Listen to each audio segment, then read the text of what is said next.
할렐루야. 네, 이제 편지의 결론 부분에 이르게 되었습니다. 8절에서 11절의 내용은 사실 색다른 이야기가 아니죠. 디도서 앞부분에 이미 언급되었던 주제를 다시 언급하면서 요약하고 마무리하는, 서머라이즈하고 있는 내용이에요. 그리고 12절에서 14절은 개인적인 이야기고요, 퍼스널한 이야기들을 드디어 마지막에 적고 있고요. 15절은 축복의 인사, Grace be with you all 하면서 편지가 끝이 나고 있습니다. 그렇기 때문에 오늘 이 결론이 8절에서 11절이 디도서 안에서 어떤 위치에 있는지를 좀 이해하는 것이 좋은데요, 그렇기 위해서는 디도서 전체를 좀 다시 요약을 할 필요가 있습니다. 오늘 또 마지막 날이니까 복습하는 마음으로 한번 요약을 해보겠습니다. 다시 1장으로 가보십시오. 1장의 1절에서 4절은 인사말이죠. 인트로덕션입니다. 그래서 자기가 누군지, 누구에게 썼는지를 적었습니다. 그리고 5절이 이제 편지의 핵심이에요. 1장 5절이 제일 편지에서 하고 싶은 말이었어요. 뭐라고 적혀 있습니까? 내가 너를 그레드에 남겨둔 이유는 남은 일을 정리하고 내가 명한 대로 각성의 장로들을 세우게 하려 함이니, 이렇게 이 편지를 쓴 목적을 적고 있습니다. 그러니까 디도에게 두 가지를 부탁하고 있는 거죠. 그게 뭡니까? 첫 번째는 남은 일들을 좀 정리를 해라. 그리고 두 번째는 교회 지도자들을 세워라, 장로들을 세워라, 리더를 세워라. 이 두 가지 부탁을 한 거예요. 그리고 나서 6절에서 9절을 보면 장로가 될 사람의 자격에 대해서 설명하고 있습니다. 제가 디도서를 선택한 것은 그런 이유죠. 이제 임직자 선출을 앞두고 우리가 기도하면서 어떤 분이 리더가 되어야 되는지 함께 살펴보고자 이 말씀을 정했었죠. 자, 그런데 이제 이어지는 10절에서부터는 그 남은 일을 정리하는 게 뭔지를 쭉 설명하고 있는 것입니다. 그래서 넓게 보면 1장 10절에서 지난주 3장 7절까지 이 전체 내용이 남은 일을 정리하는 것에 대한 부탁의 내용이에요. 그렇게 보시면 돼요. 바울의 첫 번째 부탁.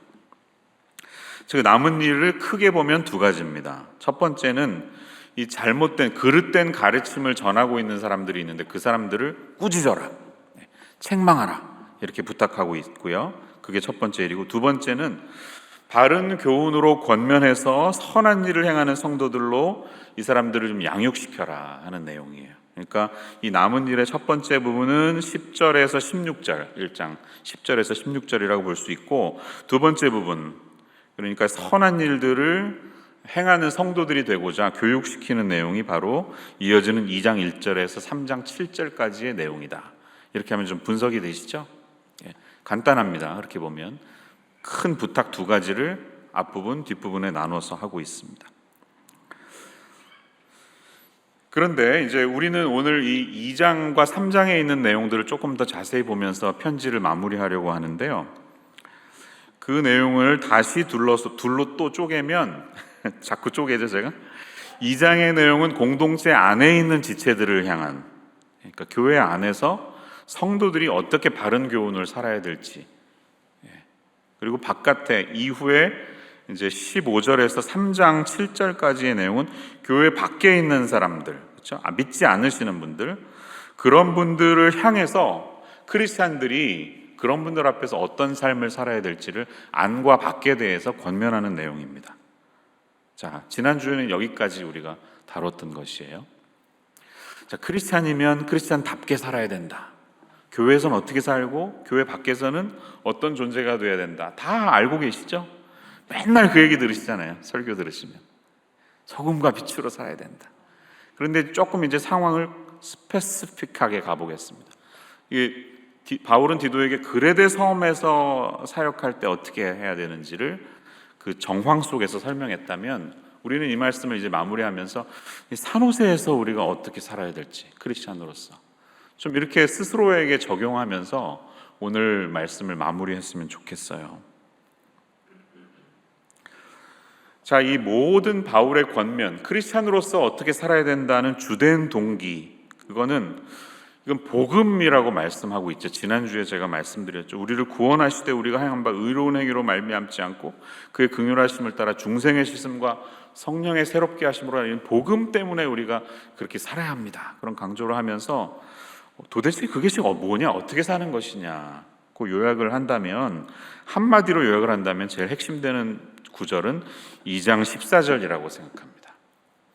이렇기 때문에 우리가 크리스찬의 삶을 살아야 하는 거예요. 2장 14절은 같이 한번 읽어보겠습니다. 저와 여러분 같이요. 시작. 그가 우리를 대신하여 자신을 주심은 모든 불법에서 우리를 속량하시고 우리를 깨끗하게 하사 선한 일을 열심히 하는 자기 백성이 되게 하려 하심이라. 아멘. 자, 이것이 우리가 크리스찬이 살아가는 목적이 되어야 한다는 것입니다. 오늘 설교의 제목처럼요, 선한 일에 힘쓰는 자들로 살아가는 것이에요. 이게 바울이 권면하는 내용입니다. 우리가 그리스도인으로 교회 안에서 또 교회 밖에서 살아가는 큰 이유는 구원받은 저희들이 구원받은 삶의 열매를 밖으로 나타내는 데에 있습니다. 하나님이 원하시는 이 선한 열매들을 자꾸 보여줘서 이것이야말로 예수 믿는 사람의 증거고 그들의 열매고 하나님 나라를 소유한 사람들은 이렇게 살아간다는 것을 보여주기 원한다는 것이에요. 새해 우리가 선교회로 살아가는데 제가 그랬죠. 선교사가 되는 것보다 더 중요한 것은 선교적인 삶을 사는 것입니다. 하나님 우리 직업이 선교사로 바뀌는 것에 그렇게 관심 있지 않으세요. 근데 우리의 인생이 어떻게 미셔널하게 살아가는지에 관심이 있으십니다. 그러면 이 선한 열매를 우리가 살고 있는 일상에서 어떻게 드러낼지 기도의 제목을 삼으시고 또 이 올해 초반에 계속 기도하면서 어떻게 목장 안에서 가정 속에서 적용할지 좀 결단을 하실 수 있는 저와 여러분의 삶이 되시기를 축원합니다. 이 바울은 이제 결론 지면서 이제 8절로 가시면 드디어 말하는 거예요. The saying is trustworthy. 바울이 아주 자주 말한 표현. 이 말이 미쁘도다. 여러분, 이 말이 제가 진심으로 하는 겁니다. 이런 뜻이에요. 그래서 편지 쓸 때마다 이런 표현을 많이 해요. 저 진짜로 진담으로 하는 겁니다. 이렇게 결론 지면서 그는 부탁하고 있어요. 너는 이 여러 것에 대하여 굳세게 말하라. 무슨 말입니까?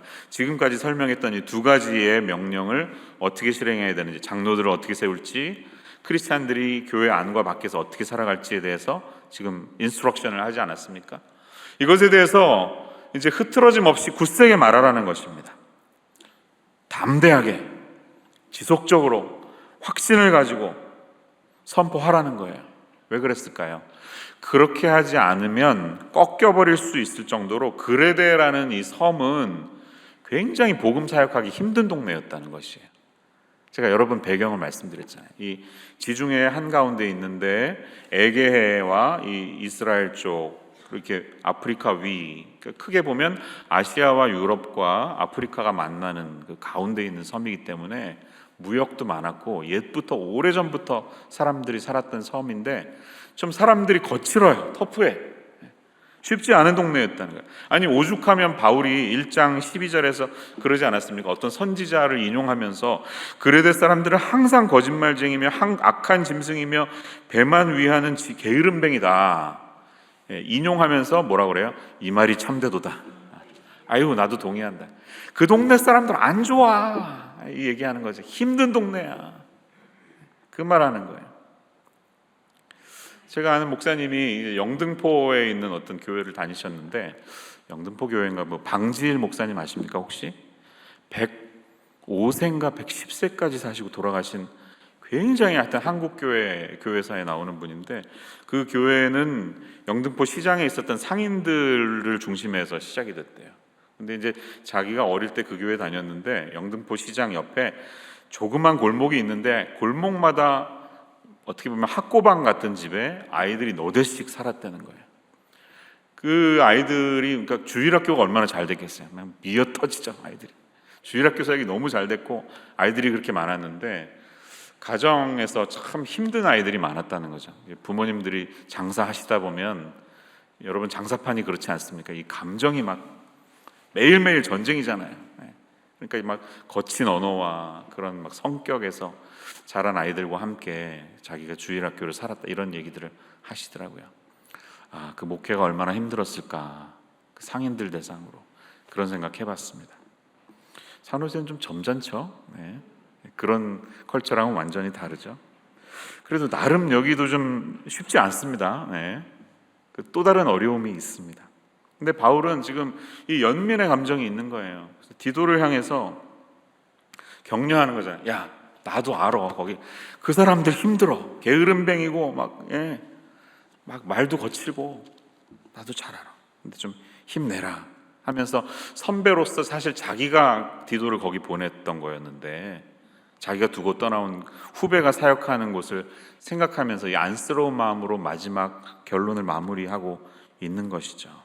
그래서 그런 멘토로서의 감정들이 이 편지 내내 담겨 있는 것을 우리는 볼 수가 있습니다.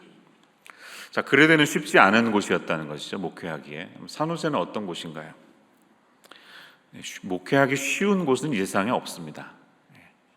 목회를 해보면 쉬운 목회는 없습니다. 하지만 산호세 이 실리콘밸리가 이 진리를 수호하고 담대하게 복음을 전하는 그 굳세게 꺾이지 말아야 하는, 중요한 건 꺾이지 않는 마음인데요, 그런 점에서 챌린징 하지 않다고 제가 말할 수 없습니다. 여기서 굉장히 챌린징합니다.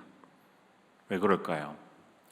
우리는 풍요로움 속에 살아가고 하이테크 회사들 속에서 높은 연봉 그리고 비싼 물가, 비싼 집, 이렇게 누구나 버겁죠. 쉽지 않지만 어느덧 이런 환경 속에 살다 보니까 내 마음속에도 하나님 외에 다른 것이 우상으로 나도 모르는 새 쑥 들어와서 자리 잡고 살 때가 너무 많습니다. 그럴 기회가 너무 많은, 그런 가능성이 많은 도시가 여기예요. 그런 이런저런 과학이라는 또 하이텍이라는 편리성이라는 그런 문명을 쉽게 받아들이다 보니까 그것이 맘몬이라는 이름으로 우상처럼 우리 마음속에 가득 들어와 앉아 있습니다. 오고 가는 돈 단위가 다르고 받는 연봉에 동그라미가 하나 더 있고요.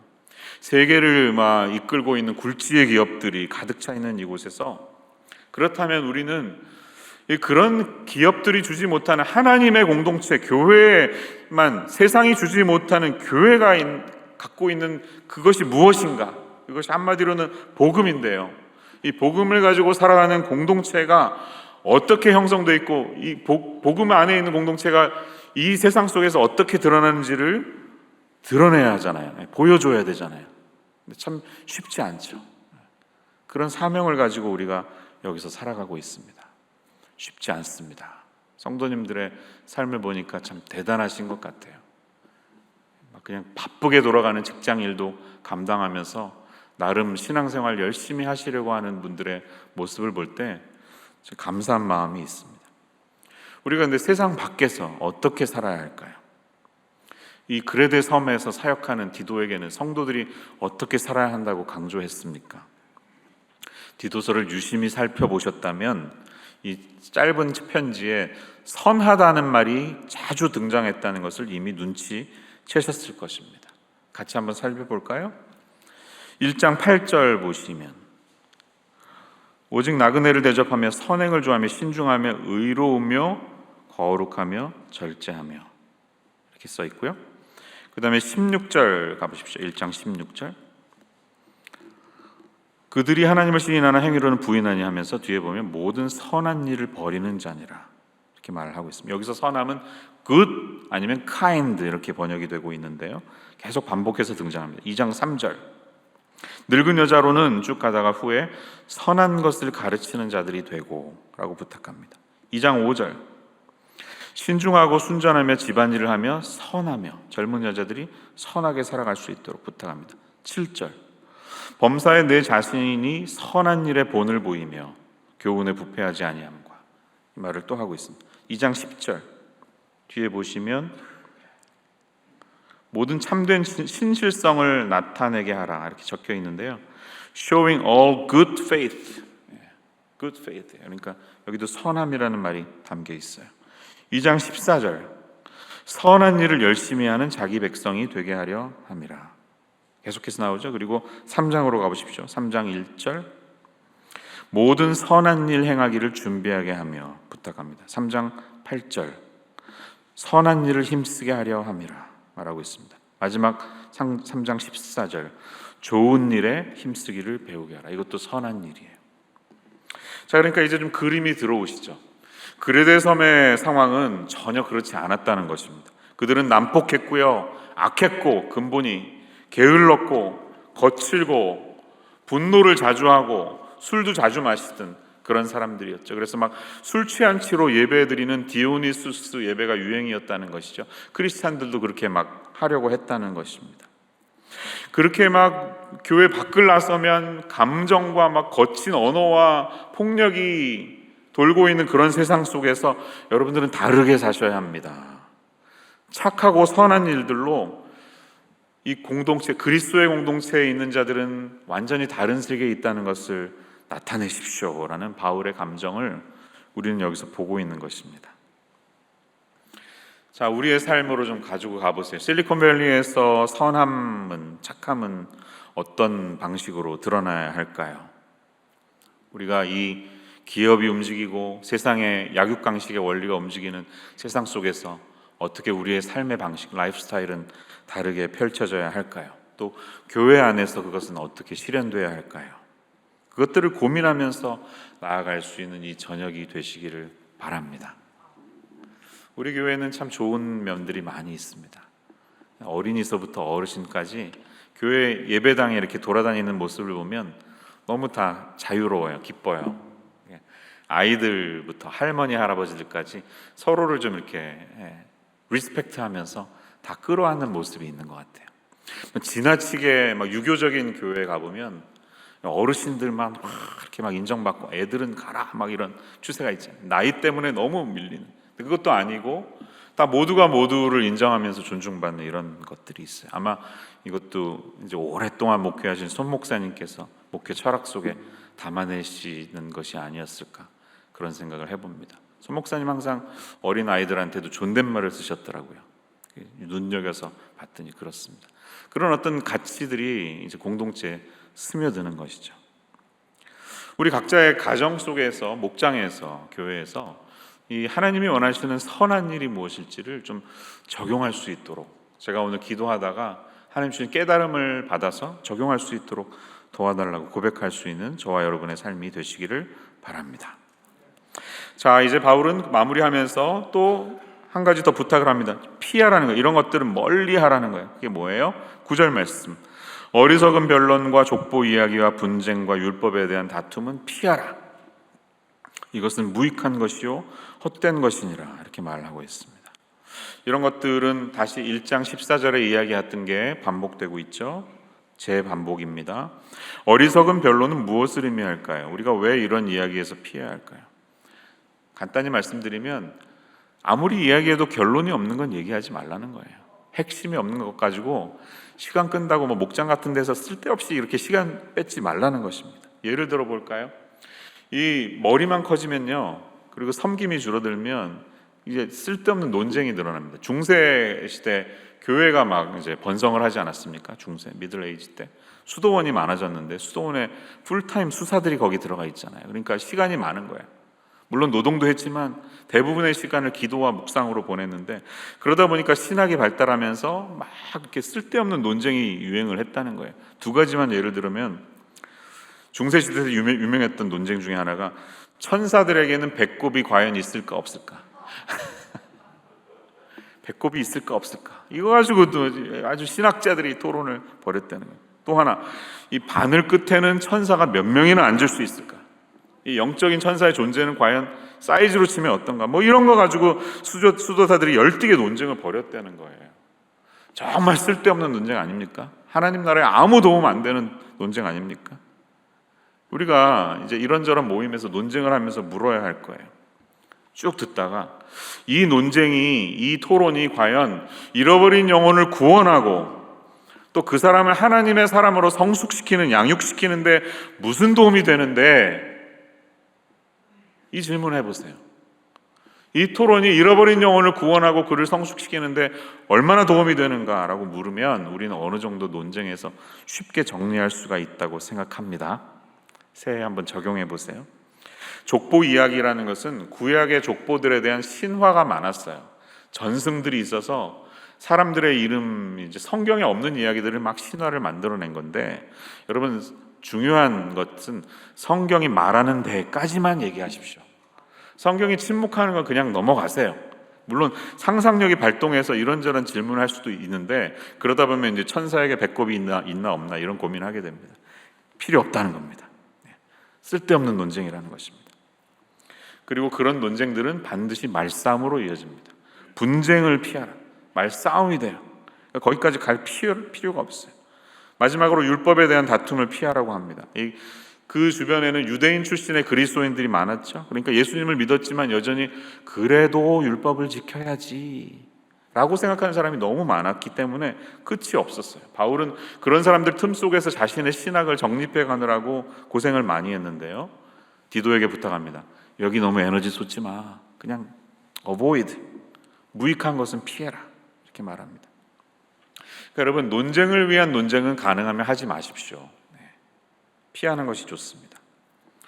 그리고 그는 말합니다. 이단에 속한 사람을 한두 번 훈계한 후에 멀리하라, 이렇게 말하는데요, 사실 교회사적으로 이단이라는 존재들은 2세기 이후에 등장했기 때문에 1세기 이때는 어떻게 보면 이 번역이 조금 잘못된 것입니다. 하고자 하는 말은 그거예요. 잘못된 가르침으로 공동체를 분열시키고 자꾸 공동체를 파괴하려고 하는 그룹이 있어요. 1장에서 그런 사람들이 나왔잖아요. 그런 사람들하고는 그냥 멀리 해버리세요. 시간 써봐야 이미 저기 갈 바를 간 사람들이 있습니다. 그런 말하는 겁니다. 그리고 그들은 11절 보면 이렇게 설명합니다. 그들은 부패하여 스스로 정죄한 자로서 죄를 짓느니라 말하는데, 이게 능동태면서 현재형이에요. 시제가. 그러니까 이 사람들이 이미 죄에 사로잡혀 있어서 그들의 생활 방식이 그런 죄 가운데 완전히 삶의 일부가 된 사람들이, 저기 멀리 간 사람들이라는 거예요. 너무 간 사람들 가지고 애쓰지 말라는 거예요. 근데 이 말씀을 여러분 우리가 잘 기억해야 될 게, 하나님 앞에서 버림받거나 완전히 떠나버린 사람이 있을까요? 저는 그렇게 생각하지 않습니다. 누구라도 돌아올 수 있다고 생각해요. 무당들도 예수를 믿고 다시 돌아옵니다. 이단에 빠졌다가 돌아오는 사람도 있습니다. 우리는 그들을 위해서 기도를 포기하는 일을 하면 안 됩니다. 오늘 말씀은 그런 뜻이 아니에요. 한두 번만 말하고 상대하지 마가 아니에요. 그런 떠나버린 영혼들도 얼마든지 돌아올 수 있음을 가지고 기도해야 하는 것은 당연합니다.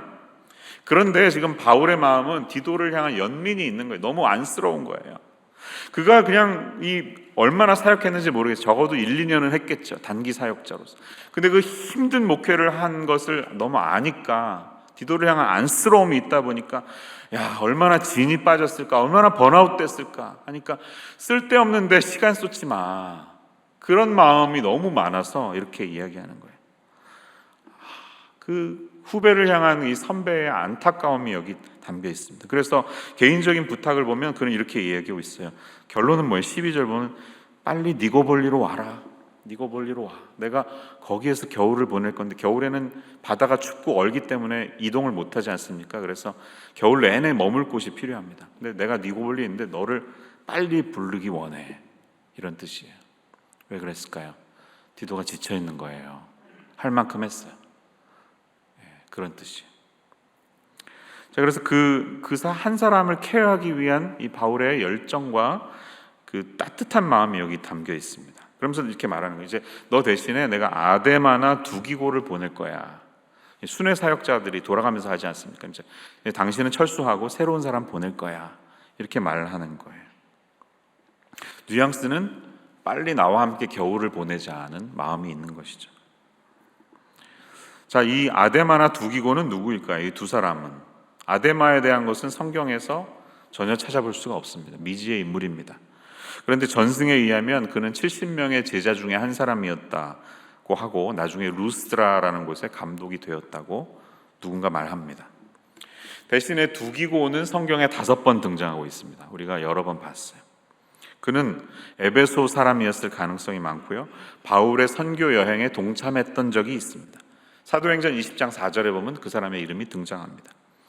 또 에베소서 6장 21절을 보면 그는 사랑을 받은 형제요 주 안에서 신실한 일꾼이라고 바울이 언급을 합니다. 인정 다 받은 거죠. 사랑받는 형제요 신실한 일꾼이면 더 이상 무슨 말이 필요해요. 게임 끝. 그래서 그는 골로새 교회에 자신의 편지를 보낼 사신을 이 두기고에게 맡긴 적이 있죠. 그래서 골로새서 4장 7절 8절을 한번 보시면 화면에 있는데요. 두기고가 내 사정을 다 너희에게 알려주리니 그는 사랑받는 형제요 신실한 일꾼이요 주 안에서 함께 종이 된 자라. 내가 그를 특별히 너희에게 보내는 것은 너희로 우리 사정을 알게 하고 너희 마음을 위로하게 하려 함이라. 다시 말하면 바울이 굉장히 신망하는 사람이에요. complete trust가 있는 사람이라는 것이에요. 이제 이 둘 중에 하나를 보내서 디도를 좀 거기서 나오게 하고 대신에 자기가 철저히 믿는 사람을 대신 보내려고 하는 따뜻한 마음이 여기서 발견됩니다. 둘 중에 누가 갔을까요? 우리는 모릅니다. 알 수는 없어요. 정답은 모른다인데, 그런데 디모데후서 4장 10절에서 12절 말씀을 보면 이런 말씀이 있어요. 데마는 이 세상을 사랑하여 나를 버리고 데살로니가로 갔고 그레스게는 갈라디아로, 디도는 달마디아로 갔고, 그런 말이 있어요. 자, 디도가 이제 니고볼리였다가 달마디아로 간 거예요. 그리고 12절에 보니까 두기고는 에베소로 보내었노라 이렇게 말씀이 있어요. 그러니까 루트를 보면 이제 지도를 볼 텐데요. 지도에 보시면 이제 디도가 그레데 섬에 있지 않았습니까? 오른쪽 아래 섬에 있다가 니고볼리 화살표 있는 동네로 이제 부르심을 받은 거예요. 그리고 나서 달마디아라는 곳을 간, 달마디아는 저기서 동북쪽으로 올라가는 곳입니다.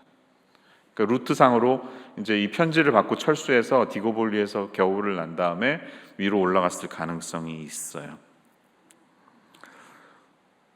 자, 두기고는 에베소로 보내었다면 다른 방향이니까 아마도 제 생각에는 아데마가 그레데로 가지 않았을까 하는 그런 마음이 있습니다. 근데 그건 포인트가 아니라 제가 지금 무슨 말을 하려고 하면 이 바울의 따뜻한 마음을 보시라는 거예요. 한 사람이 어디선가 고생하고 있는데 그에게 마음을 씁니다. 왜 겨울을 니고볼리에서 같이 보내자고 하는 걸까요? 니고볼리는 유명한 동네였습니다. BC 31년에 악티움 해전이 있었죠. 그래서 이제 아우구스투스가 안토니우스에게 승리하고 거기서 한데 전쟁을 할 때 군인들이 쉬는 동네가 거기였어요. 그때 이미 해양 도시로서 발전된 곳이었어요. 겨울에 따뜻한 곳에 있어야 되잖아요. 유명한 해양 도시 관광지입니다. 그러니까 나랑 쉬자는 거예요. 너 수고했으니까 겨울 내내 나하고 쉬고 회복해서 이제 다시 보내기 원한다. 얼마나 사랑이 담겼습니까? 그리고 자기가 제일 믿는 사람들을 보내는 것입니다. 내가 걱정하지 마. 당신 떠나도 확실한 사람 보낼게. 여러분, 이게 우리 하나님 나라의 공동체에 있어야 되는 모습, 면모라고 생각이 돼요. 여러분들도 혹시 일하시거나 사역하시다가 지치시면 아유, 목원들 저 이번 주 좀 쉴래요. 죄송해요. 그리고 좀 부목자님하고 한 주 어디 좀 갔다 오세요. 그냥 바닷가 하루 이틀 주무시고 오세요. 목사가 이런 얘기 해도 되나? 목자들에게 막 빠지라 그러고. 근데 때로는 좀 삶의 환경이 바뀌고 변화가 쉼이 필요하더라고요. 저희들은 인간이기 때문에 계속해서 끊임없이 막 나사가 맞불려 돌아가는 것보다는 특히 이렇게 뭔가 창조적인 일들을 해야 되는 사람들은 쉼이 필요하고 환경의 변화가 필요한 것 같습니다. 아이디어를 자꾸 만들어내거나 계속 글을 써야 되거나 이런 분들은 변화가 필요합니다. 그럴 때 그런 분들의 마음을 좀 이해를 해주시면 좋을 것 같습니다. 아이, 저 사람은 게을러 성실하지 않아가 아니라 하나님 보실 때 얼마나 수고했을까, 쉼이 필요한 것 같다, 이렇게 서포트해주고 격려해주는 마음이 우리에게 있어야 하다는 것입니다. 사막에 가다가 보면 모래 웅덩이에 빠질 때가 있죠. 그런데 집차가 모래 웅덩이에 빠졌을 때 어떻게 빠져나오시는지 아시나요? 타이어에 바람을 좀 뺍니다. 오히려 빼면 이렇게 땅과 잘 붙으면서 천천히 그릉그릉 하면서 빠져나온다는 거예요. 그러니까 어떨 때는 sometimes 타이어 바람을 빼는 게 그렇게 나쁜 것은 아닙니다. 진퇴양난에 빠졌을 때, 도저히 앞길이 보이지 않을 때, 번아웃 됐다고 느꼈을 때는 환경의 변화가 필요하고요, 쉼이 필요가 합니다. 디도를 이 해양 도시로 오라고 부르는 대신에 확실한 사역자들을 보내는 바울의 마음을 보십시오. 누구를 보냅니까? 또 율법 교사 세나와 아볼로를 급히 먼저 보내요. 이 사람들을 빨리 그레데에 오게 하는데 그들로 부족함이 없게 하고, 그들도 순회 사역자니까 잘 손대접을 잘해라, 그들을 잘 공급해라, 이런 부탁이에요. 그럼 아볼로는 누군지 아시죠? 아볼로. 세나는 모르지만 아볼로는 압니다. 언변이 좋은 사람이었어요. 바울보다 훨씬 수사하게 발달된 사람. 그러니까 한마디로 바울보다 훨씬 설교를 잘하는 사람이었어요. 이 브리스게와 아굴라가 전도했던 사람이거든요. 근데 전도했을 때 그는 이미 구약은 정통했던 사람이었어요. 구약은 빠삭했어요. 그러니까 그런 사람이 예수를 믿었으니까 얼마나 이게 좋았겠어요. 구약을 인용하면서 예수님 얘기를 했겠죠. 설교도 잘해. 이러니까 사실 바울보다 훨씬 더 인기가 많았던 사람입니다. 오죽하면 고린도전서에 아볼로 파가 있습니까? 아사모 막 이런 게 있는 거죠. 아볼로 사모하는 모양. 팬이 있는 겁니다. 그런데 바울은 그런 사람 보내는 거예요. 디도 고생했어. 디전도사 이제 나와. 아목사님 보낼게. 하면서 보내주는. 자, 우리가 그래서 안식년의 중요성도 좀 생각을 해야 돼요. 목사님들은 보통 6년 사역하시면 7년째 쉬시는데 선교사님들은 일반적으로 4년 사역하시고 안식년을 드립니다. 왜 그런지는 다 아시겠죠? 그만큼 힘든 거예요. 맨날 똑같아요. 그리고 넷플릭스도 못 봐. 어떤 분은 쉼이 없어요. 음식도 안 맞아요. 맨날 짜증내는 어린아이들만 있어. 하루 종일 막 그들에게 시달리는 삶이 얼마나 피곤할까요? 그래서 단기 선교를 가야 되는 겁니다. 뭘 가지고 가야 될까요? 마른 된장찌개 막 이런 거, 제일 좋아하는 반찬, 선교사님 좋아하는 거 다 바리바리 싸가지고 가는 거예요. 한 달도 좋고요, 2달도 좋습니다. 선교사님 하시는 그 시간 제가 할 수 있는 거 할게요. 한글 가르치는 거 2시간만 딱 제가 들어갈 테니까 쉬세요. 그분에게는 정말 그게 엄청난 일일 거예요. 잠시 그리웠던 고국의 음식을 먹고 내가 바쁜 9 to 7 막 바쁘게 돌아가는데 그 몇 시간 나 대신 누군가가 들어와 준다면 엄청난 쉼이 될 거예요. 그래서 우리가 새해에 이렇게 곳곳에서 쉼 없이 번아웃에 이르기까지 고생하시는 선교사님들, 교역자들도 고생이 많습니다. 여러분, 교역자들이 일하는 게 당연한 것은 아닙니다. 당연하다고 보지 마시고 주님의 교회를 위해서 얼마나 애쓰시는지 좀 마음을 써주시면 좋겠어요. 저희들도 더 성실하게 주님의 복음을 증거하는 사람들이 되겠습니다. 이렇게 적재적소에 나사가 정확하게 맞물려서 움직이듯이 하나님의 사람들이 필요한 사람 들어가고 쉴 사람 빠져나오고 유능한 사람 들어가고 지친 사람 좀 쉬고 이렇게 막 이 가족이니까 그런 거죠. 가족, 공동체 같이 이렇게 돌아갈 때 정말 주님이 원하시는 선한 열매들이 공동체를 통해 맺어질 수 있는 그런 교회를 꿈꾸어 봅니다. 그런 우리의 삶이 되기를 주님의 이름으로 축원합니다. 하나님의 은혜가 여러분들에게 가득하시기를 축원합니다. Grace be with you. 기도하겠습니다. 하나님 아버지, 디도서의 말씀으로 또 1월을 시작합니다. 연말부터 지금까지 이 말씀 속에 주님이 원하시는 참된 교회와 지도자들의 모습을 꿈꾸어 보며 또 우리 임마누엘 교회가 부족하지만 하나님이 원하시고 주님이 흐뭇해 하시는 정말 성경적인 교회로 빚어질 수 있는 꿈을 함께 꾸어가게 하여 주시옵소서. 적재적소에 필요한 지도자들이 성경 말씀을 잘 신실하게 따르는 지도자들이 세워질 수 있도록 도와주시고 이런저런 챌린징한 환경 속에서 이 복음이 땅에 떨어져 있는 이 상황 속에서 교회를 교회되게 하고 영적으로 이 실리콘밸리에서 하나님의 일들을 온전히 감당하는 교회로 주님 앞에 쓰임받을 수 있도록 우리의 삶을 사용하여 주시옵소서. 감사하며 예수님 이름으로 기도합니다.